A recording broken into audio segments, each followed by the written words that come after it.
गत 30 तारिख में कलाहांडी जिला धर्मगढ़ एक देशी भाटी 3 कोटी अधिक टंका डकायती घटनार 24 घंटा भितर घटना उपर परदा उठाई कलाहांडी पुलिस। डकायती घटना 8 जन अंतरराज्य डकायती गैंग को धरी सूचना देते आईजी नीतीश शेखर।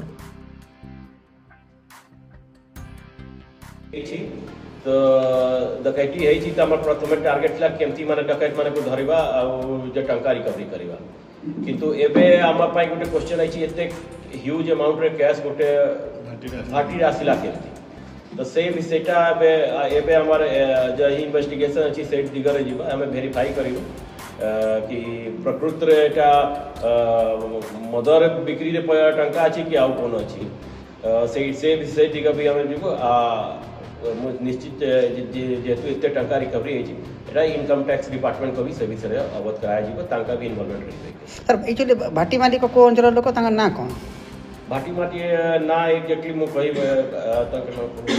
साहू दिलीप साहू से झारखंड रही ताकर एठी एरिया अंचल बहुत तक भाटी से जहाँ बुझा पाई कलाहांडी जिला रही 18 भाटी रही तो ये जहाँ ये मैंने कहते डिफरेंट डिफरेंट भाटी कलेक्शन अच्छी से कलेक्शन रखा है तो से तक हमें खाता डाकी खाता तक मिलान कला पर कि वेदर कैश हो हेले भी जेहेतु एत कैश रिकवरी है तो यहाँ निश्चित इनकम टैक्स डिपार्टमेंट को ए विषय अवगत कराया बाकी से मैंने कैश रही इनकम टैक्स हो जाना।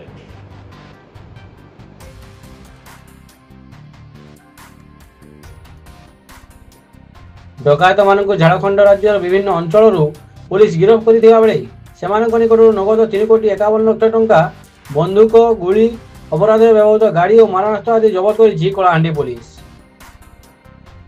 गिरफ अभियुक्त माने हेले झारखंड राज्य रांची जिलार ताहिर अंसारी, हुसैन खान, जैसम खान, शामीम अंसारी, वासुदेव गोपे, पिंटू आलिम और अनुज कुमार।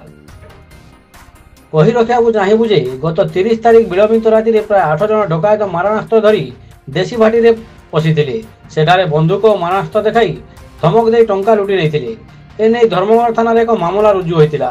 डकायत को धरने को कलाहांडी एसपी नेतृत्व में एक स्वतंत्र टीम गठन कर विभिन्न स्थान में चढ़ाऊ आरंभ कर डकायती करने पर अभियुक्त माने JH10 AP 4817 नंबर विशिष्ट बोलेरो जोगे घटनास्थल फेरार हो जाते। अनुसंधान समय अपराध में व्यवहृत गाड़ी को झारखंड चिन्हट कर ठाब कर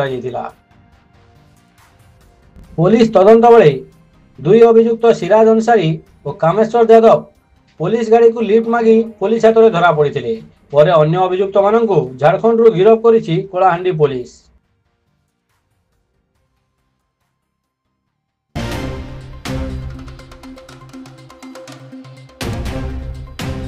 आम सहित फोन लाइन जोड़ी होती धर्मगढ़ प्रतिनिधि लक्ष्मीकांत धंगड़ा माझी।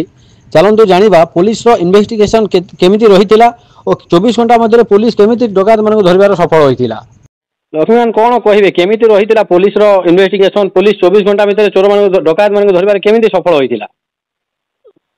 देखंतु संग्राम गत 30 तारिख राति रे विलंबित राति रे धर्मगढ़ भिंकोचपड़ा रे थिबा देशी मद भाटी रे किछि लुटेरा अंतरराज्य आसी किछि लुटेरा लुटपाट करथिले किंतु 7 ରୁ 8 जन सेठी आसिकी लुटि नेला परे किछि बुलेरो रे फेरार मारिथिले आ किछि लुटेरा रही जाइथिले जे माने कि धर्मगढ़ बिजू एक्सप्रेस वे रे 2 जन लिफ्ट पाई रास्ता कोडे जगिथिले आ लिफ्ट मागुथिले जा फल कि से लिफ्ट मागिथिबा गाड़ीटा पुलिस गाड़ी होता तो से पुलिस गाड़ी रे से मानक पुलिस काबू करी नहीं थिला। जितेबाला भाटी एत परिमाण टंका 3.5 कोटी टंका डकायत होची भाटीर कौन कर्मचारी यह सहित जड़ित थिले कि डकायत जड़ित थिले कि ताहा न थाई पारंते भी कि अचुक्ति हेबनी कहीं भाटी कर्मचारी को जड़े आम आमर चैनल माध्यम बाइट मागिथिलु किंतु से माने कहिथिले जे 5 लाख रु ऊर्ध्व टंका बोली आमको तांकर मत व्यक्त करथिले। आउ आज दक्षिणांचल डीआईजी तांकर प्रेस मीट रे सांबादिक सम्मेलन रे कहिसंती जे भाटी रु आगरु जड़े काम करुथिबा कर्मचारी सेही इरा डकैतीर मुख्य ଅଭିଯୁକ୍ତ ବୋଲି ତାଙ୍କର ପ୍ରେସ୍ ମିଟ୍ରେ ବିବୃତ୍ତି ଦେଇଛନ୍ତି ସଂଗ୍ରାମ। ନିହାତି ଭାବେ ଯେତେବେଳେ ଏତେ ଟଙ୍କା ଚୋରି ହେଉଛି ଡକାୟତ ହେଉଛି ନିହାତି ଭାବେ କୌଣସି ନା କୌଣସି ଯଦି ଅନୁସନ୍ଧାନ କରାଯାଏ ଭାଟିର କୌଣସି କର୍ମଚାରୀ ଏହା ସହିତ ଜଡ଼ିତ ଥିବେ। କିନ୍ତୁ ଭାଟିରେ ଏତେ ପରିମାଣର ଟଙ୍କା ସେମାନେ ରଖିଥିଲେ କାହିଁକି? ଆଉ ଯେତେବେଳେ ବାଇଟ୍ ଦେଇଛନ୍ତି ଯେତେବେଳେ ଆପଣ ବାଇଟ୍ ଆଣିଛନ୍ତି ଭାଟିର କର୍ମଚାରୀ ଠାରୁ ସେତେବେଳେ ସେ 5 ଲକ୍ଷରୁ ଅଧିକ ଟଙ୍କା କହିଛନ୍ତି। କିନ୍ତୁ ବର୍ତ୍ତମାନ 3.5 କୋଟି ଟଙ୍କା ବାହାରିଛି ତାଙ୍କଠାରୁ ଡକାୟତ ମାନଙ୍କ ଠାରୁ। ତ କୋଉଠି ନା କୋଉଠି ଭାଟିରେ ଏତେ ଟଙ୍କା କାହିଁକି ରଖିଥିଲେ ସେମାନେ?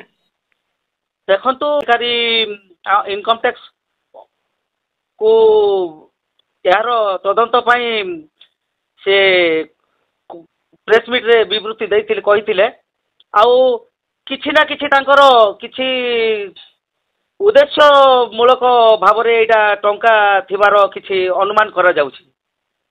ଯଦି ଆମେ କହିପାରିବା ଯଦି ଗୋଟିଏ ଭାଟିରୁ 3.5 କୋଟି ଟଙ୍କା ବାହାରୁଛି ଏତେ ପରିମାଣ ଟଙ୍କା ତ ଜିଲ୍ଲାରେ ବହୁତ ସାରା ଭାଟି ରହିଛି ତ ସେଠାରୁ ମଧ୍ୟ ଆହୁରି ଅଧିକ ଟଙ୍କା ବାହାରିବ ବୋଲି ଅନୁମାନ କରାଯାଇପାରେ। ଦେଖନ୍ତୁ କଳାହାଣ୍ଡି ଜିଲ୍ଲାର ବିଭିନ୍ନ ମଦଭାଟି ଅଛି କିନ୍ତୁ ଆମ ଏ ଧର୍ମଗଡ଼ ସବ୍ ଡିଭିଜନର ମୁଖ୍ୟ ମଦଭାଟି ହେଉଛି ଧର୍ମଗଡ଼ ଭାଟି।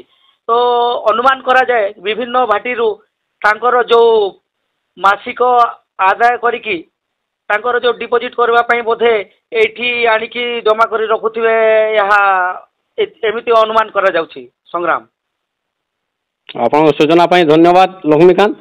ଆମ ପ୍ରତିନିଧି ଲକ୍ଷ୍ମୀକାନ୍ତ ଯାହା ସୂଚନା ଦେଉଥିଲେ ପୋଲିସ ଗାଡ଼ିକୁ ଲିଫ୍ଟ ମାଗି ଧରା ପଡ଼ିଥିଲେ ଡକାୟତ ଦଳ। ତେବେ ଗୋଟିଏ ଦେଶୀ ମଦ ଭାଟିରୁ ଏତେ ପରିମାଣର ନଗଦ ଟଙ୍କା ମିଳିବା ଘଟଣାକୁ ଆୟକର ବିଭାଗ କେତେ ଗୁରୁତର ଭାବେ ନେଉଛି ଓ କିପରି ଭାବେ ତାର ତଦନ୍ତ ଆରମ୍ଭ କରୁଛି ତାହା ଆଗାମୀ ଦିନରେ ଜଣାପଡ଼ିବ।